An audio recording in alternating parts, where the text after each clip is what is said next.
monetizing digital services since 2004, boosting the entertainment industry by making digital content accessible for everyone. AWG, where innovation meets monetization. Welcome to the HCI family of podcasts. We're your source for personal, professional, and organizational growth and development. We share our own original research, explore industry trends, and interview executives and thought leaders from across the globe. Join us for practitioner-oriented content around all things leadership, HR, talent management, organizational development, and change management. Maximize your personal and organizational potential with the HCI family of podcasts.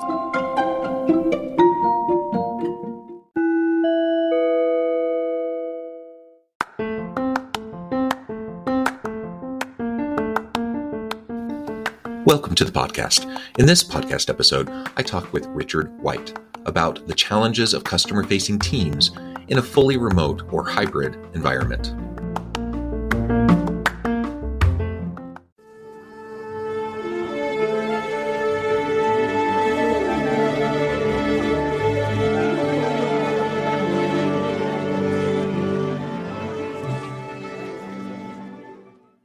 Richard White, welcome to the conversation today. Thanks, Sean. You're joining us from the San Francisco Bay Area. I'm south of Salt Lake City in Utah.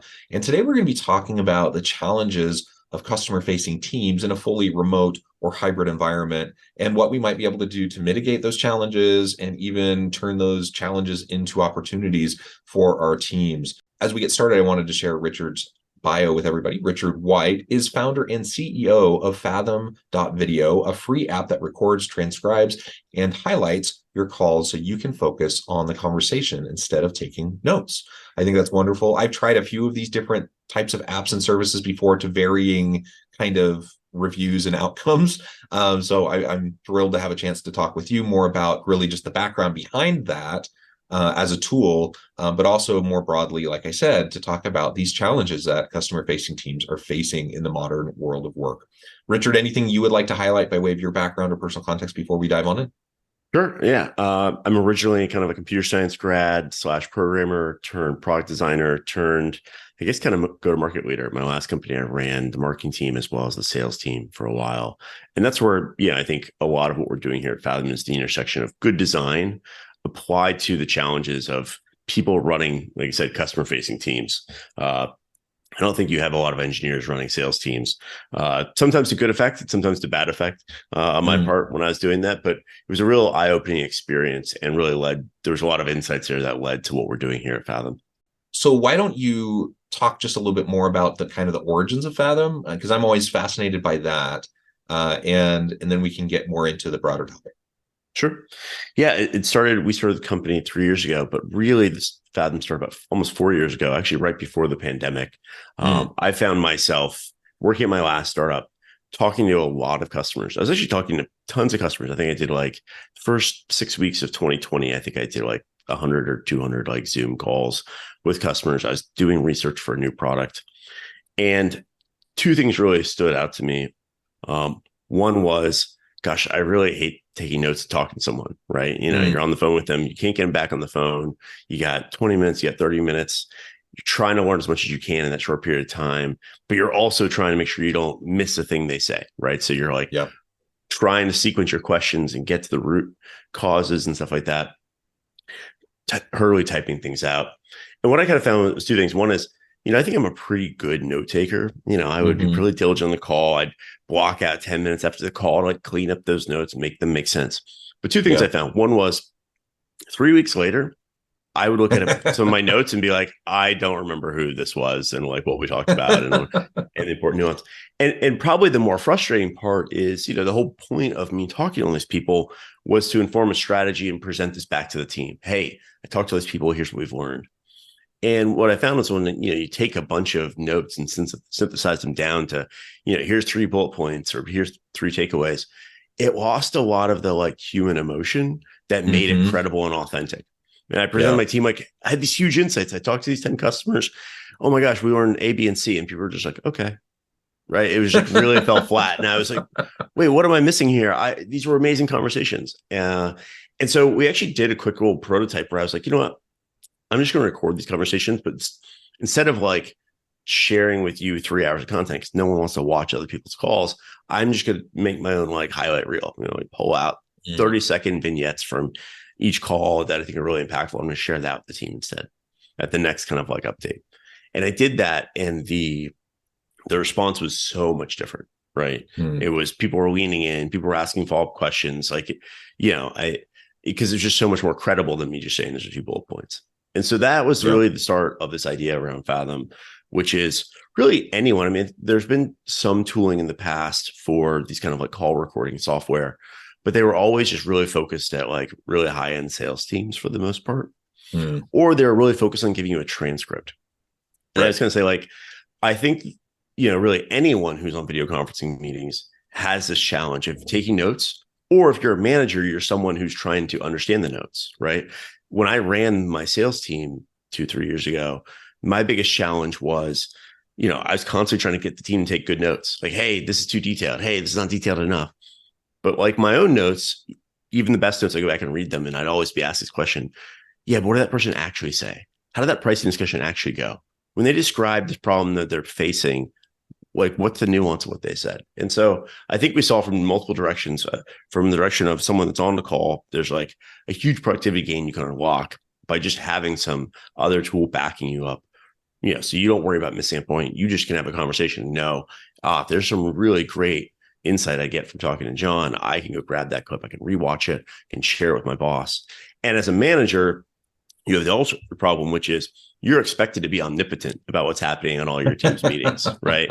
You're expected to be there, whether it's internal or especially if it's external, and you don't have time to listen to all this stuff. Nor do you have anyone, I think, if you had enough time, no one has the like fortitude to listen to hours and hours of people doing calls. One of the interesting stats we find, only about 15% of a video call ever gets highlighted. Right. And so that makes sense. It's like 85% of these meetings are kind of what you expect, kind of rote. It's like 15% of them are actually the really interesting parts that someone else needs to see. And so really we're like, let's go build a tool that helps the ICs on the call be more productive, less stressed, and helps the managers find out about that 15% of the call they should be listening to, so that they at least can present themselves as omnipotent as possible.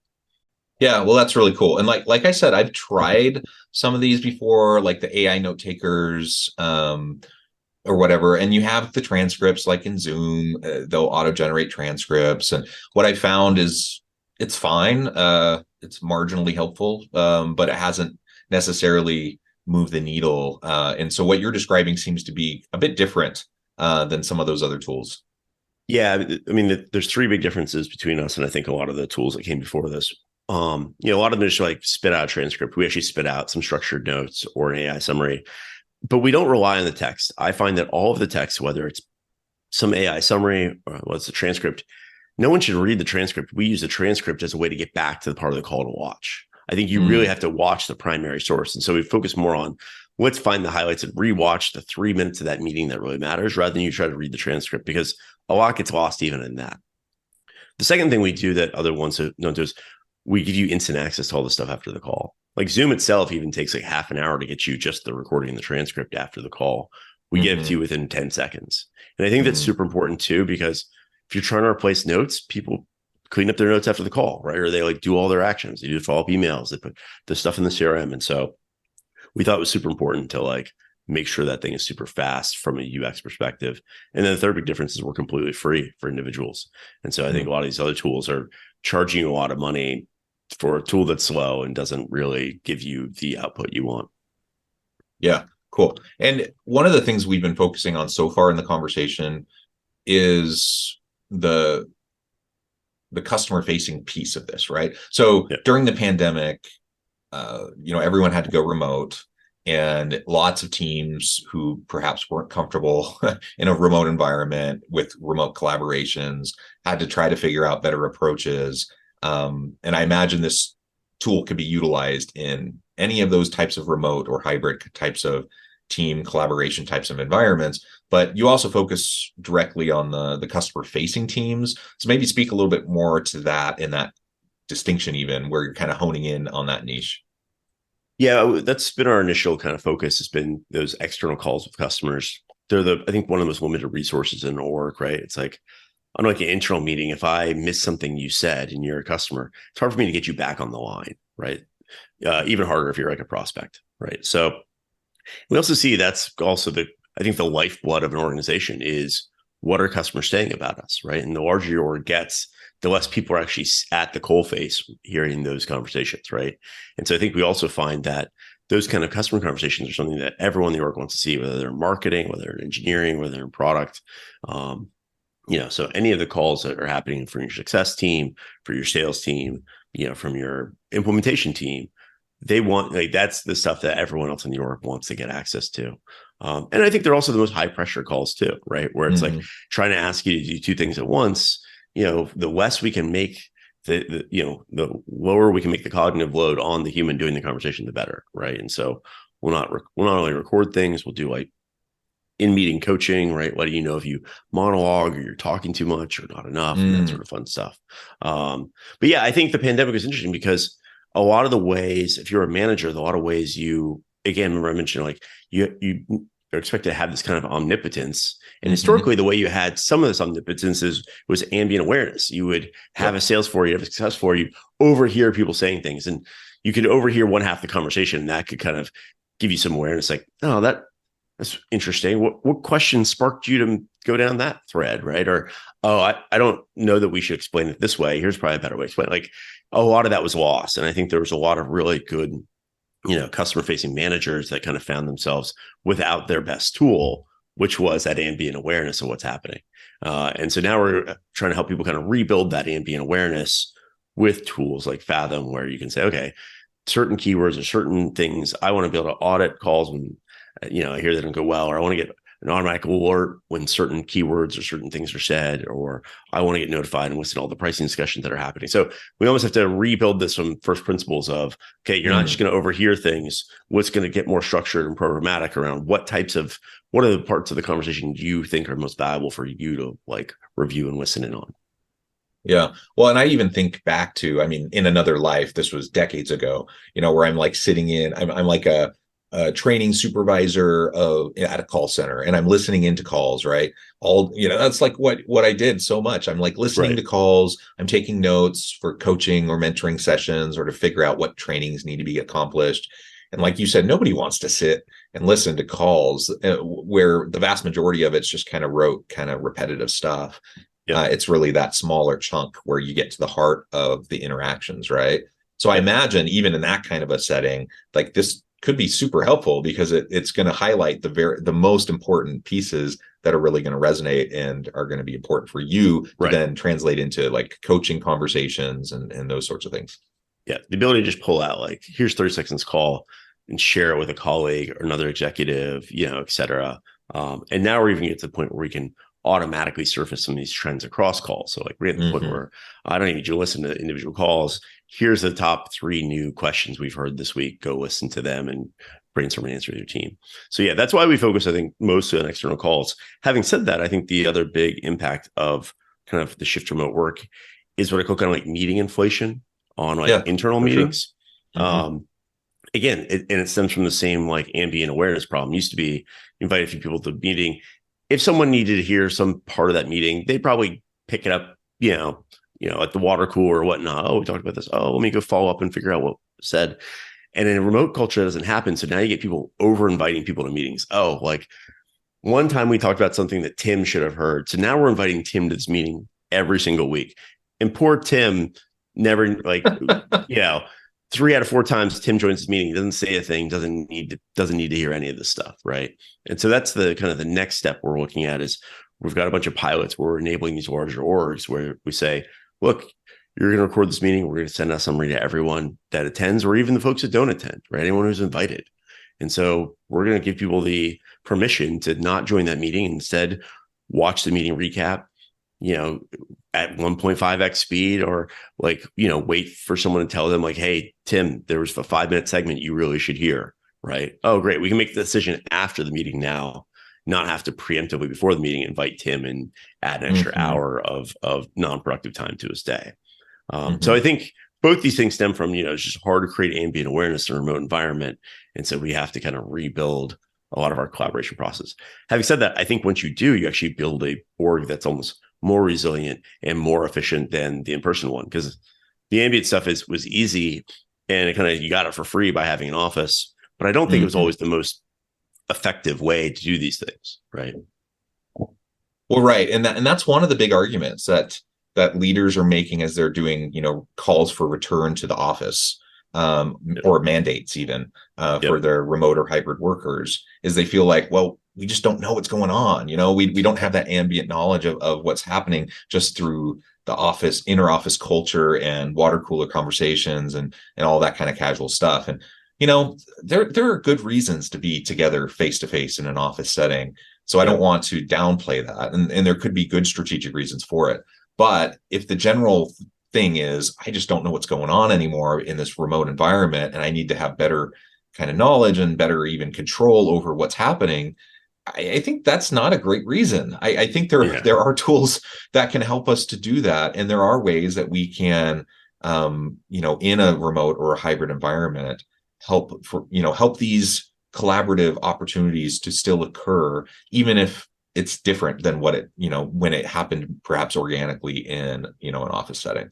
So I think tools like this, I think, really can play a huge role as we move forward, as we wrestle with and navigate this, face-to-face versus remote or hybrid kind of a context for organizations, and as leaders navigate that too. I mean, as all of these back to office mandates are happening in various organizations, you see the strain in the tension with workers who've become accustomed to the flexibility of working in at least a hybrid, if not a remote kind of an environment, and really hesitating, and you see lots of people just choosing to leave because they don't want to go back to that face-to-face environment. And frankly, we're in a really tight labor market, skills gaps. It's not easy to get and retain good people. And so, you have to wrestle with, well, what are the pros of bringing people back to the physical office space? And there can be many, but what are the downsides to that? And one of them is you might not be able to keep that good person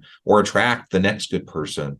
And so, again, using tools like this to allow you to engage with and monitor, I say monitor in a healthy way, like to just that understanding of what's happening, to be able to have that understanding, using tools like this, I think is going to be really important moving forward.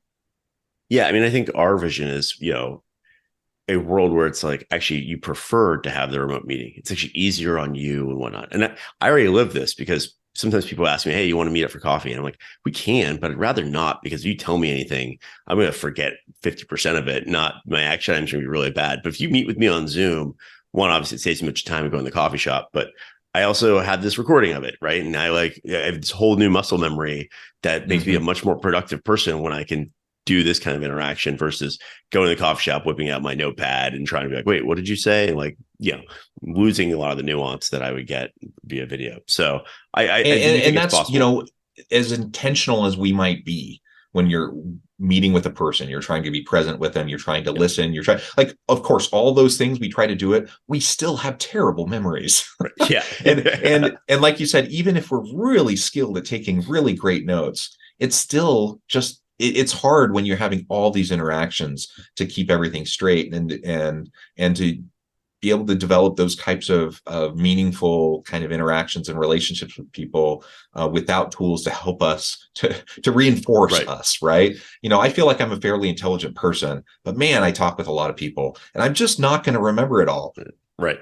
I don't think we were built to have, 5 to 7 calls a day with 5 different people, 5 days a week, right? And, you think about some of these jobs where it's like I catch up with someone once a month or once a quarter. Gosh, I don't remember. I feel bad. Like they all blur together at some point. And there's something really special that happens when I meet with someone on a video call. I've recorded it, summarized it, or review it. And then meet with them 6 months later. I go back and watch the last couple of minutes of that call, and immediately pops in my brain. I remember exactly where I left off with that person, right? And so that's what this is all about, right? Like, we have enough stressful things in our lives. So like, how do we find ways to make it slightly less stressful? Well, and I love what you mentioned a few minutes ago too, just about meeting fatigue and like having so many pointless meetings. I don't know about you, but I went to lots of pointless meetings before the pandemic. But once the pandemic happened and like everyone goes remote, all of a sudden I'm getting invited to every stinking meeting, and I'm like in meetings all day long. And that's the pendulum has swung back a bit, but Yep. still I'm in way more meetings now than I was before the pandemic. And a lot of them I'm like, do I really need to be here? And if I'm thinking that, I'm sure everyone else is thinking that too. And so the reality is these types of tools can also be heavily utilized to make sure that's not happening, because you can get someone caught up very quickly. They don't have to attend the entire meeting, but they can get that little nugget, the important piece, and then run with it. How much more effective and efficient is that? How much, in terms of just opportunity cost, in terms of time wasting, how much can organizations save from a productivity and efficiency kind of perspective, let alone like just like the soul sucking aspect of like sitting through meetings that demotivates people, and then they're not going to be doing great work. I mean, it seems like just a no-brainer if we can figure out how to utilize these tools for that kind of an approach as well. Yeah, it can not only be helpful for disseminating information from these meetings, so you have less people attend, it also help you figure out who doesn't need to be there, right? We'll track who talks, and you can be like, look, over the last 3 meetings, like I said, Tim's talked only 2% of the time. So maybe Tim doesn't need to be in this meeting, right? I used to have a rule at my last company. I think Amazon's an interesting culture around this as well, but my rule was like meetings are for discussion, not content delivery. Yeah. And you see a lot of places. I think the reaction to that loss of ambient awareness for a lot of organizations was the only hammer we have for awareness is meetings. And so everything looked like a nail. And so just great, we're going to proliferate these meetings. And again, there wasn't someone that sat down and said, we're going to have a bunch more meetings. It just happened organically because that was the main lever you had as a manager to disseminate information. And I think now you're starting to see companies look at stuff like this, like Fathom, or also looking at things of like, which of these things don't need to be meetings? Which of these things could be, I'm going to record a presentation and let you watch it asynchronously, or, I'm going to take the time to Amazon style. Amazon has the like, before every meeting, big strategic meeting, you have to write a 6-page memo, and everyone sits at the beginning of the meeting and reads the memo, and then they discuss. And so, maybe you create a culture where it's like, oh no, we're going to put more onus on the meeting creator to disseminate stuff asynchronously ahead of time. So I think you're seeing a bunch of different strategies. And I think the answer is all of the above, right? There's no one silver bullet. The good companies are deploying all three of these strategies in different places to, try to get back some of that productivity that was lost when we got this dramatic meeting inflation. Yeah.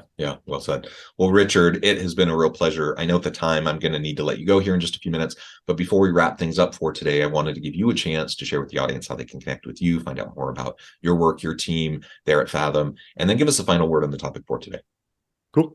I'm a LinkedIn guy, so feel free to find me on LinkedIn. Richard White on LinkedIn, Fathom. You'll see this bright blue avatar. Looks like a bitmap. Everyone thinks it's an NFT, but we had 8-bit images before NFTs. So calm down. It's not an NFT. So just ping me on LinkedIn. I'll try to hopefully get back to you quickly in between all the recruiter spam I get. I think the last word on this is just that there are a lot of like ways to improve this, right? So I think if you're not experimenting with some tool, either for internal meetings or external meetings, you should be trying something, because I think there's a lot of stuff out there that you can start iterating to a more productive workforce. Obviously, we'd love for you to try Fathom. Again, completely free to use for individuals. We only charge you once you want to roll it out to your entire team, but you can easily pilot Fathom with a handful of folks in your team. They'll love it. They'll be more productive. It's almost my guarantee. I've very rarely seen people that are on customer meetings that don't. So yeah, that's it. Thanks for having me on, John. This has been great. I love it. Thank you, Richard. And I'm excited to try Fathom myself. I'm going to go check that out as soon as we're done with this call. I encourage the audience to reach out, get connected, find out more about what Richard and his team can do for you. And as always, I hope everyone can stay healthy and safe, that you can find meaning and purpose at work each and every day. And I hope you all have a great week.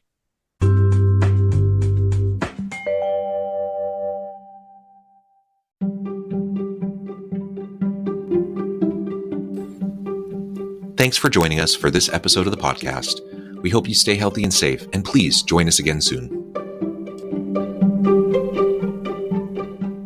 Monetizing digital services since 2004. Boosting the entertainment industry by making digital content accessible for everyone. AWG, where innovation meets monetization.